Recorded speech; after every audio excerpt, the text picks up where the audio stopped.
Chairman سپورہ town Rashid خاصقیلی کی سربراہی میں پاکستان کی فتح پر تاریخی جشن کی انعقاد کیا گیا۔ تقریب میں vice chairman Abdul Haq Baloch, municipal commissioner Imtiaz Hussain mixie سمیت افسران و ملازمین اور منتخب بلدیاتی نمائندگان نے شرکت کی۔ پاک افواج نے دنیا کو بتا دیا کہ پاکستان ناقابل تسخیر ہے۔ راشد خاصقیلی نے اس موقع پر مزید خطاب کرتے ہوئے کہا کہ پاک فضائیہ، جو کہ دنیا کی نمبر 1 فضائیہ ہے، آج اس نے ایک بار پھر ثابت کیا۔ آج جشن فتح کے ساتھ اللہ تعالیٰ کا شکر ادا کرتے ہیں کہ اس لیے پاکستان کو کامیابی سے اللہ رب العزت نے ہمکنار کیا۔ بھارت نے اب بھی سبق حاصل نہیں کیا اور جارحیت کی کوشش کی تو انشاءاللہ جلد پاکستان کا جھنڈا انڈیا پر لہرایا جائے گا۔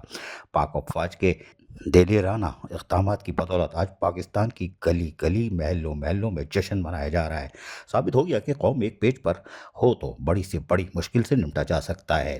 چیئرمین سپورہ ٹاؤن راشد خاصقیلی نے مزید کہا کہ پاک فضائیہ کے پائلٹ آفیسر کامران مسیح کو بھارتی جہاز گرانے اور پاک افواج کو بے مثال کارکردگی پر زبردست خراج تحسین پیش کرتے ہیں، جبکہ وائس چیئرمین عبدالحق بلوچ نے کہا کہ پاک افواج نے بھارت کو دنیا میں منہ دکھانے کے قابل نہیں چھوڑا ہے، جبکہ اس موقع پر municipal commissioner Imtiaz Hussain mixie نے کہا کہ پاکستان ہماری ریڈ لائن ہے، اس پر جو میلی نظر ڈالے گا اس کا انجام یہی ہوگا اور یقینی طور پر یہی ہونا بھی چاہیے۔ یہی وجہ ہے کہ بلدیاتی نمائندگان فلک شگاف نعرے بھی لگاتے رہے، پاکستان زندہ باد، پاک فضائیہ زندہ باد۔ اس موقع پر پاکستان کی فتح پر کیک کاٹا گیا اور چیئرمین سپورہ ٹاؤن راشد خاصقیلی نے پائلٹ افسر کامران مسیح کی نمایاں کارکردگی پر اقلیتی ٹاؤن کونسلر کرامت ٹنڈوڈا مسیح کو علامتی طور پر ہار بھی پہنایا۔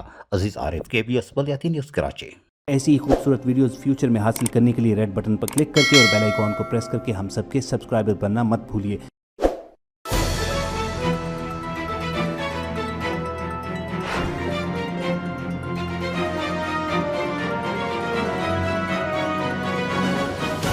KBS بلدیاتی نیوز